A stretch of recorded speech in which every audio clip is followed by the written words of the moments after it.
Okay, good morning, magandang umaga, good afternoon, good day, good evening sa inyo, saan man kayong sulok ng mundo, no, ng mga Filipinos.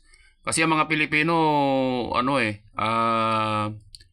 kung saan napupunta-punta, marami. Kaya, siyempre, ito naman para sa inyo, no? At bago ko mga pala makalimutan, shout out nga pala ano kay Rick. Basta Rick na lang. Ayaw niya pa sabi yung apelyido. Thank you very much, Rick, ha. So, I hope na panuruin mo to ng mga anak mo at pipindutin niya yung ano, yung subscribe button. Siya ang magiging pangatlo, pang-apat, pang-lima siguro. O kung hindi, maaring ikaw ang mas mauna na magpindot ng subscribe button, pangatlo ka o pang-apat, pang-lima. Okay, so tulad nung nasabi ko nung nakaraan na naghahanap nga ako ng ano noon 100 pesos na bago sa bangko. Ilan yung bangko na puntahan ko? Tatlo, wala. Pero kasi ito ay nagpapalit ako sa bangko at may nasama na bago, 50 pesos na bago, no? Ito yung bago. So maganda raw itong papel na ito kasi magtatagal ito ng 7 years. Pero okay, so 1 minute and almost 30 seconds na. Ang pinaka-topic naman na ngayon ay how to invest this 50 pesos. Okay? So 50 pesos, paano i-invest? Paano darami? No? One for the book, no? One for the book. Para bagang you can make a book, no? Pag ito ay nagkaroon ng great enterprise at meron, no, yung sa DTI for registration sa DTI, yung mag-asawa na 20 pesos lang yung natira. Ano ba nga ang gagawin daw nila ron? Abay, nakaisip nga ng yellow ice candy, no? Hanggang sa lumaki. Maiksi lang din naman yung video na yon o movie. Maiksi lang, wala pa yatang 15 minutes, ganun, 10. Para malibang yung mga naroon na naghihintay. Okay? Para malibang yung mga naghihintay, no? Okay, so, ang mahalaga kasi, don't lose hope, no? If you lose courage, you lose it all. Ang kinakailangan kasi talaga courage, lakas ng loob, no? Ako sang-ayon sa isang napanood ko sa YT, no? YT is YouTube, no? Na don't lose courage. Ang mahalaga yung mindset, no? Okay. Mahalaga mindset, yung isip mo, no? At investment, 50 pesos. Baka makapanood kayo ng mga sa YT na yung mga investment. O nakapanood na kayo yung mga sinasabi nilang mutual funds, stock market, crypto. So, hindi yun ang topic natin, ano? Ng mga crypto, stock market, 50 pesos, stock market mo. Pero, hindi sa sinasabi kung huwag kang mag-stock market. No, hindi. Kundi, ang video na to ay kung papaano ang 50 pesos mong palalaguin, no? Ang kinakailangan kasi yung mindset, Mindset, yung pag-iisip mo, no? Automatic na yon na halimbawa nakahawak ka ng ganitong pera at palagay ko naman marami naman nakakahawak ng ganitong pera. 50 pesos ay ang iisipin niya ay paano ba ito lalago? Paano ito lalago? No? Paano ito lalago? Okay? So, just to give you an idea, okay? Punta ka sa palengke, no? Ang daming tinitinda sa palengke, sari-sari. So, yun pala ang isang po pwedeng gagawin ng isa pagka nag-aaral siya tapos sasabihin ng instructor o teacher na give an industry, no? You picture in mind yung market and then you can say many industries. Halimbawa, gulay, no, vegetables, fish, mga isda, karne, ang dami. So, 50 pesos, what can you buy with 50 pesos? Rice here in Philippines, no? So, there is this 50 pesos per kilo ng rice. Just this moment lang na naisip ko, no, yung rice. Bumili ka 50 pesos. And then you sell it at how much? 10%, no? Ng 50 pesos is 5 pesos. You sell it 55 pesos. So may tubo ka na ng 5 pesos. Yung nga lang, kinakailangan mo mabilis na magbenta.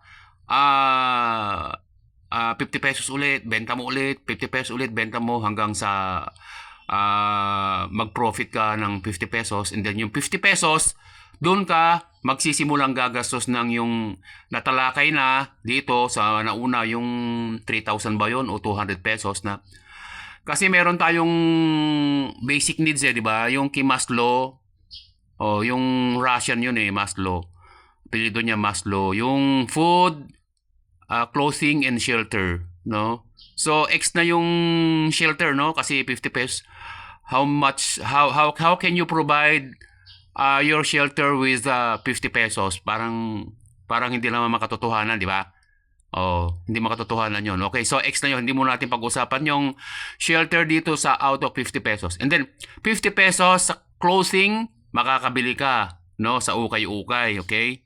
Tapos food, makakabili ka. Pero pag binili mo lahat yung 50 pesos ng iyong food and clothing, the following day will be zero. No? Wala na. Okay? So,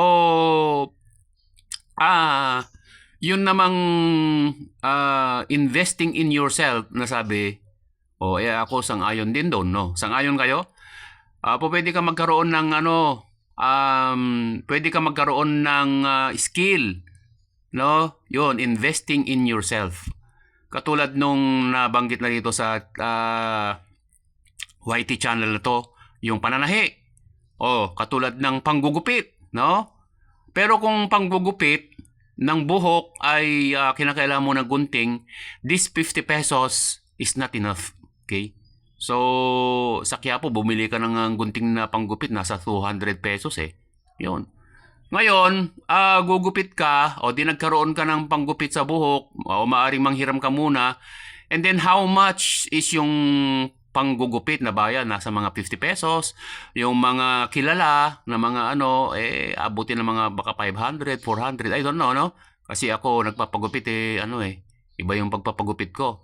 May pagkakataon nga na ginugupitan ko ang sarili ko. Yung isang YT channel, nag-upload ako ron yung kung paano yung paggugupit, no? Napanood ba yon? Yan, okay?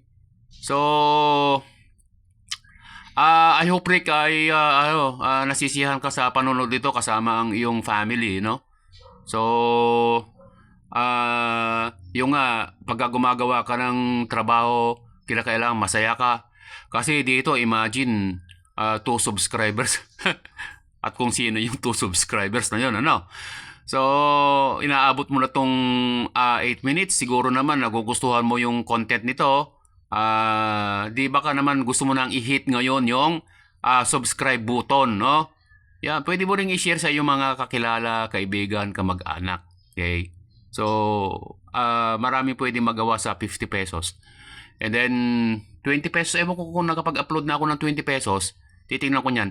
Pero ang 20 pesos, wala. Hindi na magkakaroon yata ng 20. Talagang hindi na kasi coins na no? Ang 20 pesos. And then, ayan, device will enter. Yun. Okay? Kasi nag-ano tong sa device. Okay?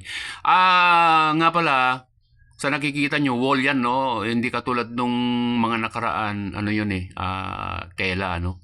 Tela, ewan ko, yata yun, pang table ba yun, o close na, So, I hope this will not distract you, no? Na yung, wall, yung sa 50 pesos na ito. Okay, so, ano pa? Pwede ka mag-comment dyan, mo kung ano yung gusto mong i-content ko, no?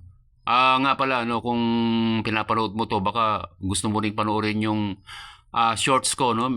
Nagano ko lang shorts na ano ba maganda negosyo sa lugar na ito, sa yun sa Dao yun matataas yung mga building, no?